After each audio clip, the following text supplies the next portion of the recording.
Somente no Brasil, cerca de 13 milhões de pessoas sofrem com ela, a depressão.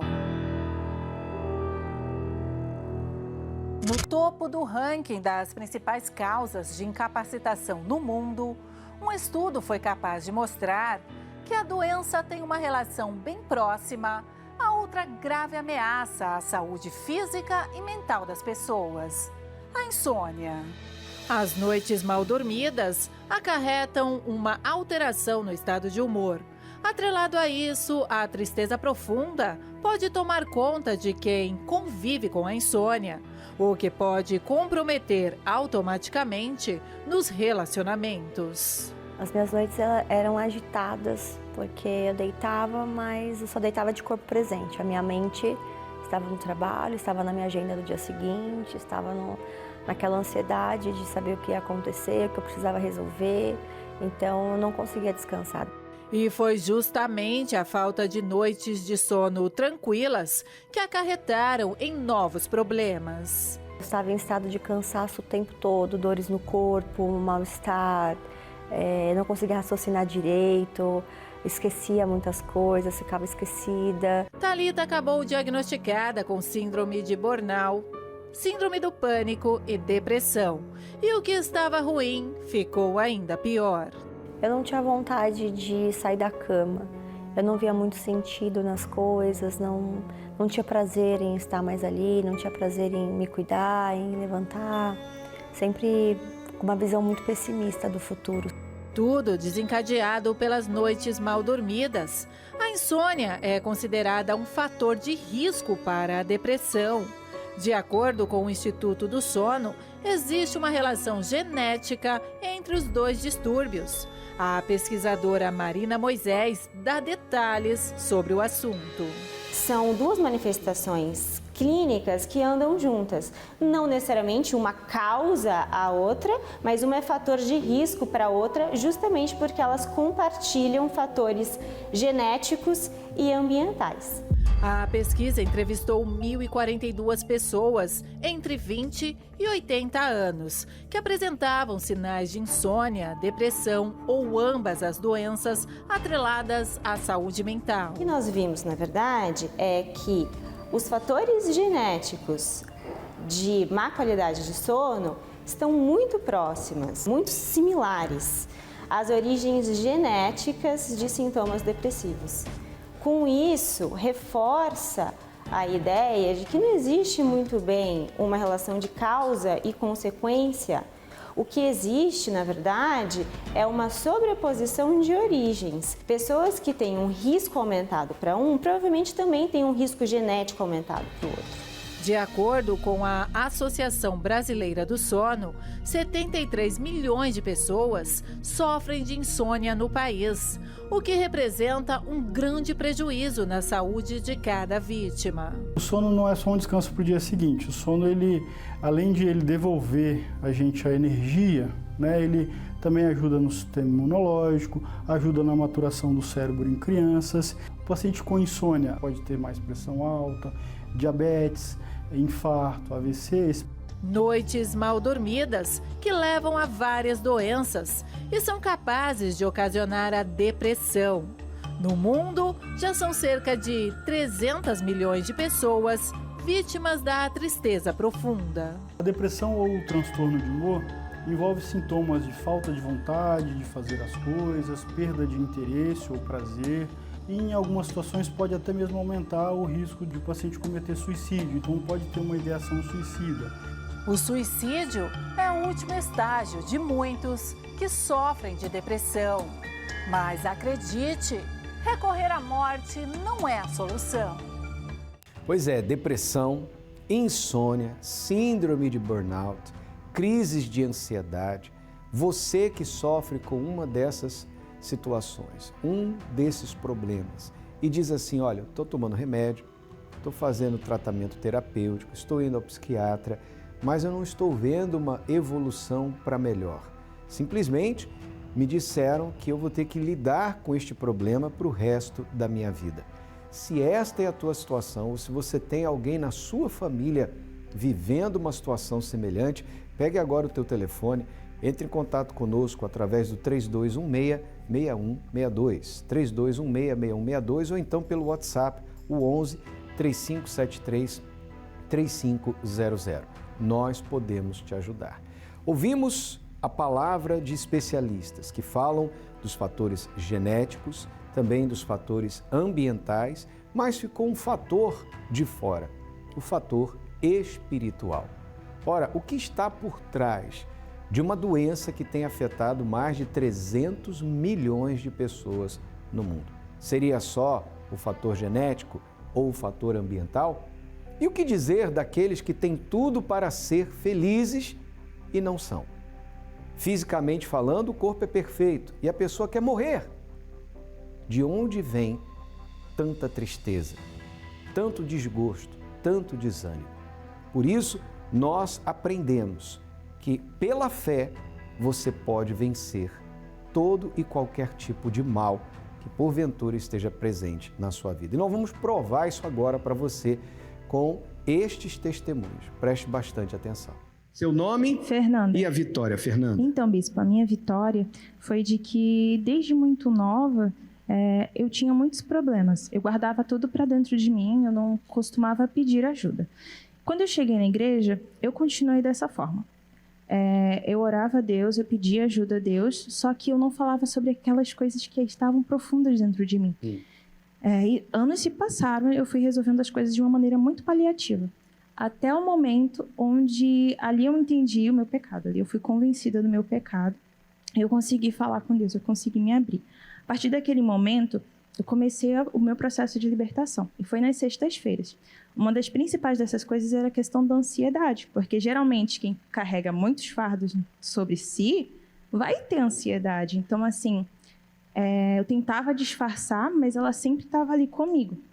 Só que vindo nas sextas-feiras eu comecei a lutar, fui liberta disso. E com o passar do tempo fui sendo liberta de todas as outras coisas, me arrependi de fato e de verdade, fui batizada, recebi o Espírito Santo. E, além disso, a gente quer sempre também estar podendo ajudar as pessoas que passaram pela mesma situação que a gente. E no meu trabalho, eu conheci uma professora que, coincidentemente, ela passava pela mesma coisa que eu. E eu sempre falando para ela sobre a palavra. Só que é aquela palavra que diz que as pessoas precisam, para crer, ver sinais e prodígios. E ocorreu uma situação de uma familiar dela. E eu fui perguntar o que era. E ela tinha me contado a situação. Uma tia dela tinha sofrido um aneurisma cerebral. E nesse aneurisma cerebral que ela sofreu, ela foi desenganada pelos médicos. A ponto de que o que ela me falou, de que os familiares já estavam se reunindo, fizeram um grupo para comprar o caixão, para pagar o velório dessa tia. E eu falei para ela, não, creia. E eu só falei assim, tipo, olha, você crê que está escrito, eu sou o Senhor que te sara. Então, creia nessa palavra. E ela creu, bispo. E assim, ela falou, tipo, olha, a minha família está achando que eu sou maluca porque eu criei. Aí eu falei, não, mas é isso mesmo, a fé é loucura, então creia. Bispo, em resumo, a tia dela começou a falar. A tia dela acordou, que não estava acordada. A tia dela começou a falar que era impossível. E assim, eu falei para ela, você tem que ir lá dar o testemunho. Eu não sei se ela veio em algum momento, mas pelo menos ali eu sei que ela viu o poder de Deus agindo na vida dela. Graças a Deus. Amém. Bem forte para o Senhor Jesus. Seu nome? Rodrigo. E o seu? Carisiane. Então, quem vai falar? Pode falar. Posso começar, bispo? Então, nosso filho começou com a gente na Igreja Universal aos 8 anos de idade. EBI, FTU, Força Jovem, sempre firme com a gente, sempre querendo estar na igreja. Às vezes ele vinha de tarde, ficava com o pastor, ajudando o pastor. Então, sempre uma excelente criatura, um filho de Deus mesmo. De repente, do nada, virou a cabeça. Não queria mais estar na igreja, queria sair do grupo jovem, não queria mais participar de nada. A gente tinha que insistir para vir na igreja com a gente e começou a manifestar dentro de casa. A gente, usando a fé, orava e um dia ele manifestou e tentou esfaquear a nossa filha. Aí a gente viu que a situação estava muito grave, chamamos ele para conversar. E ele realmente ele não arredava o pé, ele não queria mais vir para a igreja. Ele achava que a gente estava obrigando ele para a igreja, ele odiava. E a gente achou isso muito estranho e ele decidiu que iria embora morar com o pai biológico dele. Aí conversamos com ele aceitou. Só que na hora de ir, ele resolveu ficar com a avó. A avó aceitou. E a última vez que a gente tinha conversado com ele antes do propósito da Rosa, ele tinha desrespeitado a avó. Ele tinha brigado com ela e, assim, a minha esposa achou isso um absurdo porque ela nunca tinha desrespeitado a avó. Resumindo, começou a fazer o propósito da Rosa. Comecei a fazer o propósito da Rosa e tudo mudou. Eu disse, Deus, se eu sirvo um Deus tão grande, eu não aceito isso na minha família. Eu não aceito o meu filho perdido. Eu criei ele aqui dentro da tua casa, então eu não aceito. Eu te sirvo. Então eu coloquei na minha cabeça, eu digo, vou fazer o propósito da Rosa, é tudo ou nada. É tudo ou nada, é agora ou nunca. A gente começou a fazer o propósito da Rosa. Vim toda sexta-feira. Eu trabalho o dia todo e sempre que não era para vir, eu deixava tudo para trás. Eu digo, não vou desistir, que fica para depois. Então a gente começou a fazer o propósito da Rosa. O que aconteceu com o teu filho? Ele mudou da água para o vinho. Quantos anos ele tem? Ele tem 17 anos agora. 17. Então ele mora com a minha mãe ainda, mas assim, aquele espírito de rebeldia acabou. Ele é aquele filho que vinha, né, para a igreja, aquele filho que eu criei, que eu entreguei para Deus. Ele está retornando, né? Então a nossa luta agora é ele retornar para a igreja e aos poucos a gente está conseguindo, dia 18 ele estará aqui. Amém. Graças a Deus. Deus abençoe vocês. Seu nome? Josiane. E a Vitória, Josiane? A Vitória é que eu tinha depressão, né? Sofria muito com depressão, então eu tinha um vazio muito grande. E aí quando eu cheguei na igreja, eu me libertei totalmente, porque antes eu sofria, né, com depressão, eu tinha desejo de suicídio, nunca cheguei a tentar o suicídio em si, né, mas eu tinha vontade de me matar, vinha pensamentos de que a minha vida era em vão, né, então eu sofria dessa forma, né, no caso. Quanto tempo você sofreu assim? Uns 15 anos, mais ou menos. 15 anos? Sim, senhor. Chegou a ser diagnosticada, foi no médico? Não, senhor. Mas na verdade, tinha todos os sintomas? Sim, senhor. Eu tinha todos os sintomas. Nem a minha família sabia que eu tinha, na verdade. Porque se as pessoas me olhassem assim, aparentemente parecia que eu era uma jovem muito feliz, né? Mas só eu sabia, assim, a tristeza que eu sentia dentro de mim. Depois que você chegou aqui na sexta-feira, o que aconteceu? Aí eu me libertei, né? Eu aprendi a usar a minha fé. Eu deixei as coisas que eu fazia de errado também. Tirei aqueles pensamentos de suicídio, né? Eu entendi que aqueles pensamentos não eram os pensamentos de Deus, era pensamento do diabo para mim me perder, né, na verdade. Eu usei a minha fé, usei a Rosa também, né, fiz vários propósitos, me libertei por completo, recebi o Espírito Santo, que é o meu maior presente, né, que hoje eu tenho, e só tenho a agradecer por ter me livrado, né? Como é que está a sua vida hoje? Hoje a minha vida está abençoada, meu casamento, minha família, minha vida financeira. Valeu a pena, né? Com certeza, valeu a pena. Graças a Deus. Deus te abençoe bem forte para o nosso Deus. Você percebe que nada tem dado certo? Portas se fecham, os caminhos parecem bloqueados e por mais que você lute, tudo continua travado? Chegou o momento de romper este ciclo. Se existem forças espirituais tornando o bloqueio parte de sua história, existe um Deus que abre todas as portas. Nesta sexta-feira, a sexta-feira do Abre Caminhos, com a devolução da última rosa consagrada em todos os templos da Universal. Sexta-feira, dia 11 de abril, o dia de Abre Caminhos para você, para que a sua situação venha se resolver pela fé. Você precisa que caminhos sejam abertos, o caminho da saúde, o caminho da paz, o caminho da prosperidade, da reconciliação familiar, da vida que só o Senhor Jesus pode te dar. Você que sente que as coisas para você estão assim, travadas, a vida não anda. Nós já estamos no 4º mês do ano e parece que você nem começou o ano de 2025 ainda. Está na hora de você dar um passo de fé, tomar uma atitude de fé para mudar essa história. Olha só o que diz esse texto sagrado. Se eu esperar, a sepultura será a minha casa. Nas trevas estenderei a minha cama. Há certas coisas na vida que a gente não pode esperar, não é verdade? Você está vendo o seu casamento indo de mal a pior. Você está vendo a sua vida financeira indo de mal a pior. A sua saúde mental está se deteriorando. Está na hora de você tomar uma decisão. Hoje é dia de você passar por esse corredor aqui, ó. Corredor de fogo e poder, corredor dos 70 iluminados, e determinar que haja libertação. Você percebe que as coisas estão assim na sua vida, travadas, a coisa não anda, a coisa não vai, você não consegue ser feliz em nada do que faz. As portas estão fechadas, os caminhos travados, trancados. Hoje é o dia da sexta-feira do Abre Caminhos. Pastor André, nós sabemos que essa pessoa cuja vida está amarrada, isso não é normal, ela precisa fazer uso da fé inteligente. Aproveitar essa oportunidade, porque ela está assistindo esse programa agora, de repente ela passou a madrugada em claro, ela está desesperada há muitos dias, se perguntando o que eu faço da minha vida.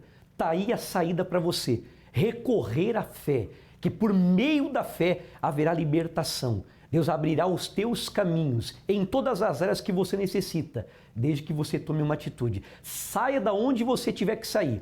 Vá a uma igreja universal hoje, sexta-feira, buscando a libertação. E o senhor vai estar na Universal de Barreiros, não é isso mesmo? Nós estaremos em São José, no bairro de Barreiros, Avenida Leoberto Leal, número 100. Os horários aparecem no seu televisor, especialmente às 19h30. Você é o nosso convidado todo especial. E nós estaremos aqui no Templo Maior, na Avenida Mauro Ramos, 1310, no centro. O dia todo nós temos reuniões, plantão de atendimento pastoral antes e depois de todas as reuniões. Nós estaremos a partir das 18 horas atendendo e às 19 horas em ponto daremos início a esse trabalho de fé para ajudar você, para que a luz de Deus venha brilhar nos seus caminhos. Tá certo? Agora você vai acompanhar a história da família Souza e a gente já volta.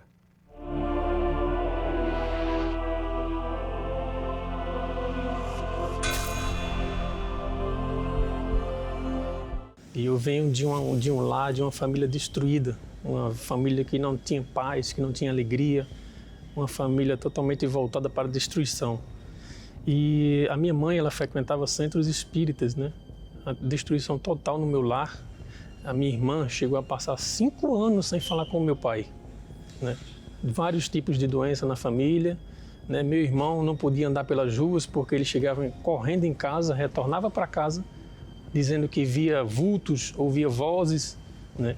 E a minha mãe já estava em treinamento para participar, né, de cartas de tarô, né? Inclusive era vizinha à minha casa, essa casa onde a professora, né, dela, vamos dizer assim, ensinava para ela, passava para ela como ela poderia fazer para trazer paz para o meu lar, para a minha casa, para a minha família. E foi tudo o inverso, né? Chegou um determinado tempo em que ela estava fazendo trabalho lá, na casa dela, vizinha minha, e a minha mãe manifestava dentro de casa, com legiões de espíritos malignos, né? Manifestava, quebrando tudo, fazendo a maior bagunça. E eu ficava observando aquilo e via que aquilo não estava trazendo resultado para a minha família, né? Só intrigas, só destruição, só vícios, né? Enquanto minha mãe trabalhava nessa parte do espiritismo, o meu pai ia para os vícios, né? Era viciado em jogos e bebidas. E a nossa casa era um verdadeiro inferno. Meu pai chegou a puxar a faca várias vezes para matar a minha mãe, né? E eu várias vezes intervi naquela situação para impedir que aquilo acontecesse. Então a gente foi criado nesse lar. E apesar de estar na igreja, desde criança, eu não conhecia a Deus. Eu escutava vozes, ouvia vultos. Eu era uma criança bem perturbada, brigava muito com a minha mãe todos os dias. A minha mãe, ela era muito nervosa. E ao passar do tempo, eu fui crescendo e fui adquirindo o complexo de inferioridade. O que eu mais queria na minha vida era a atenção da minha mãe, o carinho dela, a presença dela. E por ela trabalhar muito, eu não tinha isso. Cresci nos cuidados de outras pessoas, enquanto ela viajava com o meu pai a trabalho, e isso criava uma revolta dentro de mim. Eu via minhas amigas com a mãe dela e aquilo eu desejava para mim, só que eu não tinha. Na escola eu brigava não só com meninas, mas eu brigava com rapazes bem maiores do que eu. Eu topava brincadeiras perigosas. Eu queria ver algo acontecer comigo, porque eu queria ter os meus pais do meu lado, nem que se fosse no hospital. Eu queria ter meus pais do meu lado, eu queria a atenção deles. Então eu queria casar para ter algo que eu não tinha dentro da minha casa. Conheci o meu esposo na igreja e por conhecer na igreja, achava que ali ia se resolver para mim. Só que eu ainda não estava feliz. Eu me sentia ainda vazia, não tinha a direção de Deus. Eu escutava a minha própria voz, eu escutava a voz do mundo, menos a de Deus. E fomos tendo problema no casamento, porque até então eu fui me anulando, fui ficando cada vez mais calada. O diálogo entre nós foi acabando. Então surgiu sérios problemas por conta da falta de diálogo. Eu acabei trazendo um pouco da bagagem dos problemas que os meus pais tinham, né? Que era justamente a falta de comunicação, que era o companheirismo, a atenção que a minha mãe precisava do meu pai, que o meu pai precisava da minha mãe, né? E um pouco de ignorância, né? Que é justamente a falta de conhecimento. Então isso aí eu acabei trazendo um pouco, infelizmente, para o nosso casamento e atrapalhou bastante a nossa convivência, a nossa união, refletiu negativamente. O diálogo ele foi se acabando e por isso cada vez mais problemas, até o ponto de eu querer me separar. Toda essa situação foi me deixando em depressão. Eu não queria mais nem a luz de uma lâmpada, claridade alguma ao meu redor. Eu vivia trancada num quarto escuro, assistindo séries, maratonando séries atrás de séries. Eu não queria dormir direito. Eu não suportava nem mais a voz dos meus filhos, até o ponto de querer dar cabo da minha vida. Eu peguei uma faca, coloquei no meu pulso e apertei. E eu queria ver o sangue sair. Só que até então, eu ouvi aquela voz: não faça isso. Eu dei a minha vida por você. Não faça isso. Aí foi quando eu soltei e comecei a querer Deus na minha vida.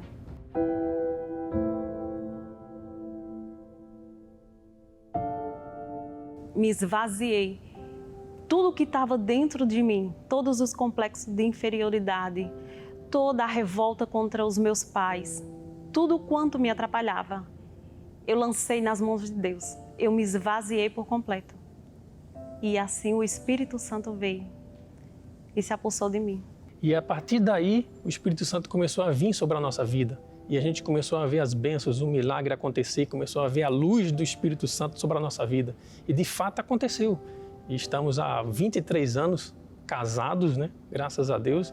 E hoje a gente pode dizer que Deus mudou a nossa vida através do conhecimento e do encontro com Deus. A minha mãe começou a parar, né, de fazer os trabalhos que ela fazia, de participar do espiritismo. O meu pai já foi deixando o vício, né, da cachaça, dos jogos, voltou a falar com a minha irmã, né? Eles se abraçaram, choraram bastante, porque é terrível uma filha passar 5 anos sem falar com o pai. Então era aquela tristeza, era aquela amargura, mas aí a gente conheceu a luz e tudo mudou na nossa vida. Temos a nossa filha Micaele, de 15 anos, que está aqui do nosso lado, que passou por situações difíceis, né, que afetou diretamente a vida espiritual dela, que foi um processo de bullying que ela sofreu na escola, né? Tinham criado em torno de 6 perfis. Eles estavam denegrindo a minha imagem, chegaram a postar foto de uma parte minha íntima feminina, tentando se passar por mim, como se fosse eu ali. Estavam tentando me atacar e, de certa forma, isso acabou me atacando. Eu fui me aprofundando mais ainda na minha vida espiritual. Eu fui mudando a minha forma de ser com todo mundo ao meu redor, principalmente com os meus pais, dentro de casa, com meu irmão. A gente nunca teve uma relação muito boa, mas desde que a gente chegou aqui, a gente vinha melhorando nossa relação. A gente vinha melhorando como irmãos, a gente tinha uma relação mais firme. E isso acabou afetando o nosso relacionamento. Eu fui me afastando mais dele, eu fui tratando ele como se fosse um estranho que eu via pela rua. Eu tratava os meus pais diferente, eu não queria muito falar com eles, eu tentava passar o máximo de tempo fora de casa. Eu tentava fugir da situação, sabe? E foi aí que minha mãe, ela veio falar comigo. A gente foi, tentou resolver essa questão. A gente chegou aí na delegacia para denunciar os perfis. A gente conseguiu fazer o boletim de ocorrência e essa situação ela foi se acalmando conforme a gente foi entregando nas mãos de Deus, porque isso estava começando a atacar a nossa família.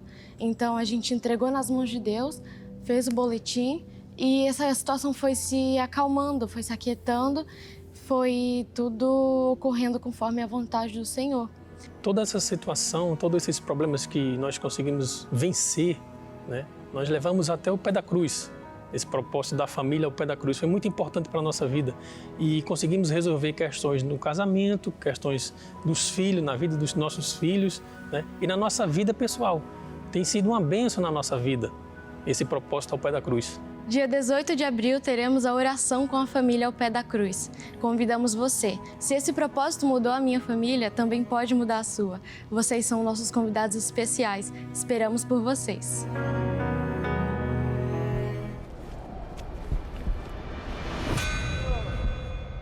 Depois da cruz. A história do mundo nunca mais foi a mesma.